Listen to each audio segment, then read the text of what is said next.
And it's a very important anniversary today, a sad anniversary. And here's Isabel with more. It's a sad anniversary, but it's also a really positive story. Today marks a year since we lost our fundraising hero, Captain Sir Tom Moore, who, of course, raised over £38 million for the NHS by walking those 100 laps of his garden. We'll never forget that, will we? Well, in June this year, there'll be the first ever Captain Tom Day aimed at empowering older people. And to tell us more about all of this and the foundation that they've set up in his name, Hannah Ingram Moore joins us in the studio. She is his daughter. And a very warm welcome to the programme. And first of all, I'm so sorry for your loss. I know that we actually have spoken before, but it is a difficult day for you, but also one to remember the amazing achievements. Oh, well, thank you. It's wonderful to be here, and it's been extraordinary, hasn't it? Can you really imagine that it was nearly 2 years ago, where with that simple act of, well, we can't throw you a 100th birthday party, but walk up and down 100 times and we'll give you £1 a lap. And within 3.5 weeks, nearly £40 million. But the legacy, I think, we as a family feel like we are the guardians of that legacy, because he became a beacon of hope, not just here, but around the world. He really did. And as we were saying a moment ago, you set up this foundation in his honour, and that allows you to carry on the sort of things that you think that he would really be interested in supporting. So tell us what that would be. Yeah, we recognise that he had left this imprint on a global scale around hope. And we set up the foundation to inspire hope where it was needed most. But who were we? What was the action? What was our ambition? And we have recently announced, in his honour, that we will celebrate and empower our ageing population whilst ensuring we show the power of connecting the generations, because that's what happened in our house. It was simply magical. Because we were just talking about this before we came to the interview, about how you've done something that a lot of people don't do for whatever reason. But when your mother passed away, you took the decision, instead of your father living alone or perhaps having to go into care, that you very much would bring him into the heart of the family, and he would be bedroom by bedroom with your son. Tell us a little bit about what it was like having your father live with you, and how that, you think, has impacted your children's view of older people. Oh, it was extraordinary. When we asked him to come and live with us, it was because simply we didn't want him to be on his own. We didn't really understand what the magical bonus of it would be. And in fact, what we ended up, I could see it in front of my eyes as a mother, as daughter, wife, mother. I could see this incredible coexistence. And, we still refer to it as grandpa's room, grandpa's bedroom. But the children, they are changed for it. Because we would all queue for my father. And, we'd ask him for business decisions. We'd ask him how to fix the mower. The kids would go with the cricket bat or a thing. And then he'd queue back the other way and say, the app's just fallen off my iPad. Can you put it back, please? Wow. And so we had this extraordinary mentoring up and down. It was just, it was reciprocal. Just amazing. I can't tell you how magical it was. And a lovely story about your son being in the bedroom next door to your father, and they used to be the last ones to wake in the house, and we used to squabble over the alarm, who would set the alarm clock. It was actually when they were going to bed, so it would be who stayed up the latest. Oh, OK. And they would argue with who's going to put the alarm on, because, of course, no one wanted to trip the alarm. So they would go in and say, oh, still up? Yes, still up. Alarm then? Yes, I'll put the alarm on. And Benji still talks about it today. I love that. And such lovely memories that will last with your family forever. But it is something that so many people today don't have, that relationship with their grandparents, or perhaps with anyone in their dotage, and perhaps that respect is lost a little bit as a result. So you're really hoping that in your father's memory, this National Day will then become one that we can really empower people in their older ages. Indeed. I think we recognise that we have an ageing population, and many of the developed countries around the world are the same.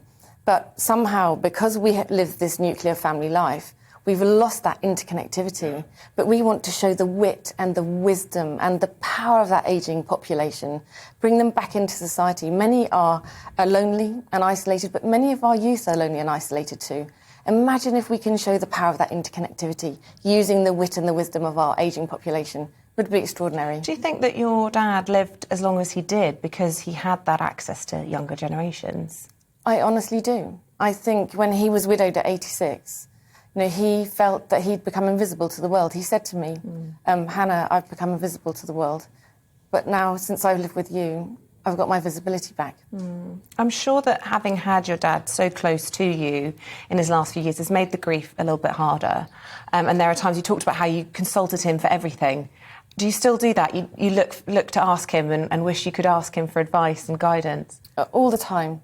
I think, our office is just a stone's throw from the house, and still often I'll walk across the road and think, I'll just ask him that, and think, I can't. Yeah. And I wish that I had. Often I think, if only I'd asked him that, as we all do. Anyone who's gone through loss understands what that is. So, of course, we feel the loss keenly. He was with us for nearly 14 years. Oh, and it's sort of reliving the grief every time you have those moments. But unlike most of us, you have this incredible bank of extraordinary memories.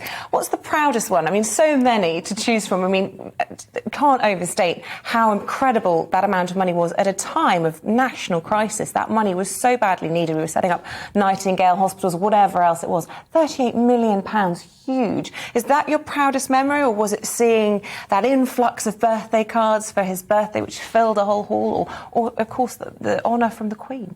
So many things. Remember, it happened at such a rapid pace. We set out to raise £1,000, and within 3.5 weeks, it was nearly 40 million. But not only that, people from 163 countries, nearly the whole world, engaged. 1.6 million donations. So pride lives for me, for him, for becoming that beacon of hope, but in my family for being the support structure behind it.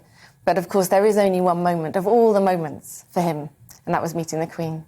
Oh, really? And that was an amazing moment. Just take us back to that day then, because we obviously remember those pictures, special for so many reasons, because we hadn't seen much of the Queen, had we, at this point? She'd been tucked away shielding.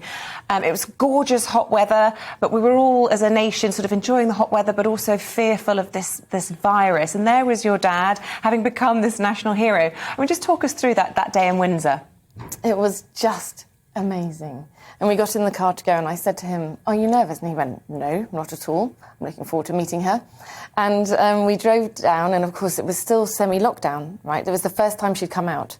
And we drove through the gates. I'll never, ever forget it, because I said to the children, "Remember this, because we'll never come this way into the castle ever again." We normally go the other way. Yeah. And we drove up, and it was just amazing. Benji and I paced out the route that my father would take to meet the Queen, to make sure he could get there. And they asked if he could kneel. And I said, "Oh, no, I'm so terribly sorry he can't, because we can't get him down or up." Yeah. And within moments, all of the stalls had disappeared. It was like magic. Yeah. But as we stood there, the four of us, because the Queen asked to see us too, we just looked at each other and looked over at my father and knew that this was a moment that everyone could enjoy. But for us, we looked at each other and went, wow. And the connection between them, it was like two souls together. Well, they'd been same through generation. the war together, hadn't they? So what did they talk about? Giving me goosebumps.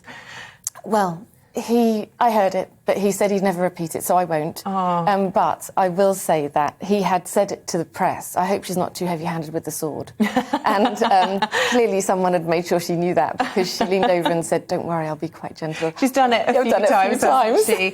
Oh, what a wonderful story. And we can all picture that day so clearly.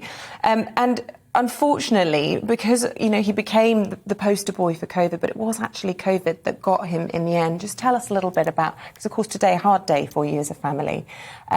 Your father got ill with pneumonia, and you were dealing with this privately, and in the end, he caught COVID. Yeah, what we didn't realise, and he didn't realise, he had silent pneumonia. So it hadn't been picked up at all. We didn't know it, but something wasn't right. So he went into hospital. And that's when we discovered it. But unfortunately, it was there that he also contracted COVID. And so, look, he felt that he was going to live forever, I think. He was certainly... He was asking me to go out to place a bet on him getting to 104. You know what? He is living forever. Do you know, nobody knew who Captain Tom Moore was, really, before all of this. And that memory will go on and on. Just tell us, how was he treated? I mean, of course, everyone's treated to the highest standards that can possibly be given in an NHS hospital. But given that he'd done this wonderful thing for the health service, what were the staff like during his last days? Well, I think they were just their very professional selves. Of course, they recognised who he was and felt real joy and pride, I think, at looking after him. And, we were very lucky enough that I was allowed to be with him for that last day of his life. Because so many people weren't able to be with visitors, and so that was an exception, or you were just lucky at that trust? Yeah, that trust allowed it. Thank goodness. And I'm so pleased. I'm so pleased that was the case, of course, for us, and we understand how difficult it was for many who couldn't. We FaceTimed my sister and the children, and there was a moment when I knew that he'd gone. It took him a few hours more to leave us, but there was a moment he was restful, he was peaceful. And, you know, he always said, listen, when I'm gone, I'm gone. He was very straightforward about life. We always talked about death as well, and managing that death for him. And I think because we were able to talk about it, I knew exactly what he wanted, and we hadn't hidden it. So those last days weren't wrought and fraught with some of those anxieties, because I already knew. Yeah, and, you know, how wonderful in many ways. There's that old phrase, isn't there, you know, good innings, and to have had such a wonderful long life, but also that chance to say everything you wanted to say at the end. And I'm so pleased for you that happened.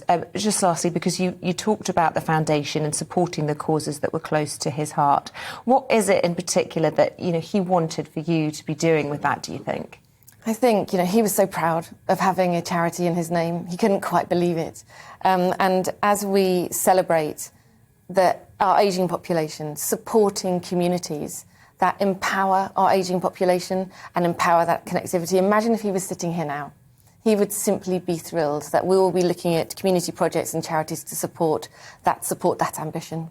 Well, Hannah Ingram-Moore, it has been an absolute pleasure having you in the studio. So sorry for your loss, but we are so grateful for Captain Tom Moore and everything he did and that you continue to do in his name. Thank you.